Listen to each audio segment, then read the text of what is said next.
the second weekend here in April under an irradiant sky. This time of the year, the Celtic faithful usually kind of brush aside this 82-game march of a regular season and focus their attentions at North Station on another NBA championship.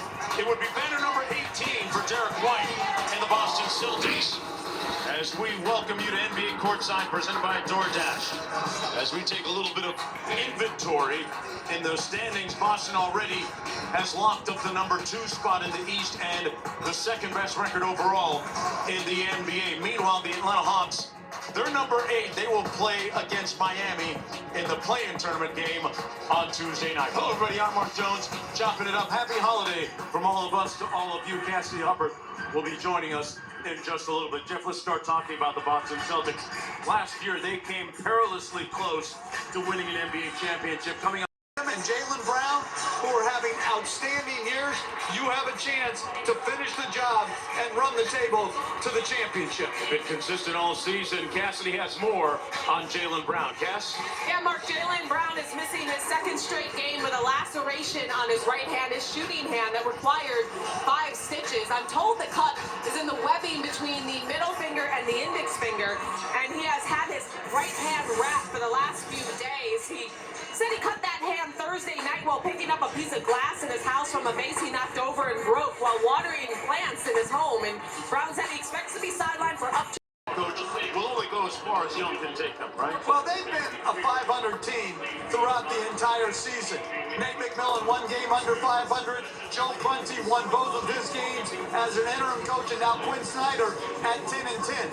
But they have more than enough from an offensive standpoint to make a push against Miami come Tuesday behind Trae Young. He has to shoot better from 3. He has to cut down on his reckless turnovers, but he has the pick and roll game to win anywhere at any time. And this time in the postseason, he has another all-star, DeJounte Murray, beside him in the backcourt. Well, we played 81 games in the regular season and a great afternoon of basketball coming up on ESPN with all those different combinations on the Western Conference side. We'll come back to Boston right after this. NBA Courtside on ESPN is presented by DoorDash, the official partner of the NBA. Score one for the neighborhood. Postseason awards. So Stephen A. Yes. How's your ballot looking? Who do you have for MVP? Believe it or not, that's the easiest category for me. As tough as it is, I know it's a 3-horse race with Jokic, Giannis, and Embiid. But for me, Embiid's 52-point performance against Boston, the level of consistency of his excellence that he's put forth throughout the season, leading the league in scoring at 33 a game. Philly, even though they've been a 3rd seed, nip and tucking with Milwaukee and Boston.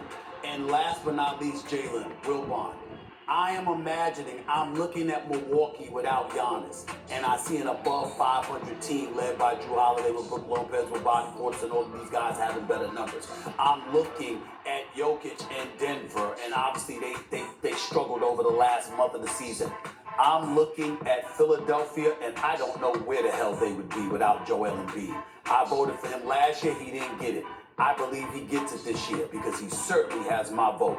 I have Joel Embiid as the league MVP for the 2022-2023 NBA season. Ooh, all right. So we have a vote for Joel Embiid. Michael Wilbon, what say you? Yeah, unlike Stephen A., I didn't find anything easy about it. I turned it in last night before midnight. I got tired of staring at the screen. I mean, it was just driving me crazy. I'm up. I'm thinking about it. The other votes too. A couple I wish I had back. We won't get into that now. Look, over the last few years, I have voted for Jokic. I have voted for Antetokounmpo, and I have voted for Embiid. So I voted for all 3 of them at some point. Mm-hmm. I voted for Embiid as well. And I just think the consistency of the play defensively, I think he's better than the other 2 guys. And look, I think there's something that nobody else is going to take into account. Stephen A., I think, will vouch for me, but nobody's going to take this into account. It's impact. And when you do this in Philadelphia, night after night, it's a harder place to play. You're not going to convince me that it's as hard. For watching NBA Courtside presented by DoorDash, tomorrow is when it all goes down.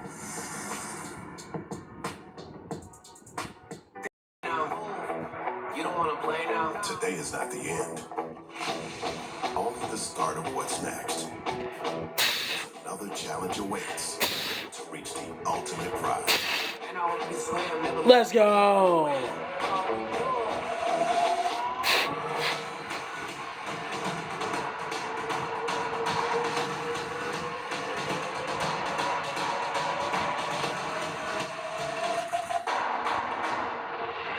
It's fun. This is all what it's about. Now we gotta be locked in for the playoffs. We got bigger goals. That's the only goal. Putting myself in a position to help my team be great. That's what we're playing for. That's what they're trying to see. This is gonna be a wild weekend. We know what he's supposed to do. We want to go on with momentum. It's a journey. We just want to put ourselves in position to be able to compete for a championship. Finish strong and keep going. Let's go. Welcome, everyone, to NBA Sunday, presented by State Farm. From Boston, folks, we have reached the penultimate moment, the last day of the regular season before the playoffs begin. And the clear lines of demarcation have been drawn. Team versus team, player versus player, as we take a look at the starting lineups for the Hawks and the Celtics. Interesting to note that Derek White, the Boston Celtics, starting today, making his 70th start of the season. More importantly, he will have participated in all 82 games this year, which right now is a little bit of a rarity these days. And will be banned immediately by the Players Association for coming to work every day. It's illegal. Underway. Holiday triple handoff to Hunt. A.J. Griffin snakes the screen from McConnell. 10 on the shot clock for Hunter. Regular starter, and he knocks down the Kings' first jump shot. Hunter on the season averaging a little over 15 points per game. Hawks without Capella, Murray, Young, and Collins as starters this afternoon. Here's Hauser coming off a career high. His fires on the three. Out to Griffin for another three. And falls. Tatum sitting this one out. Ready for the winner of that game between the Hawks and Miami on Tuesday.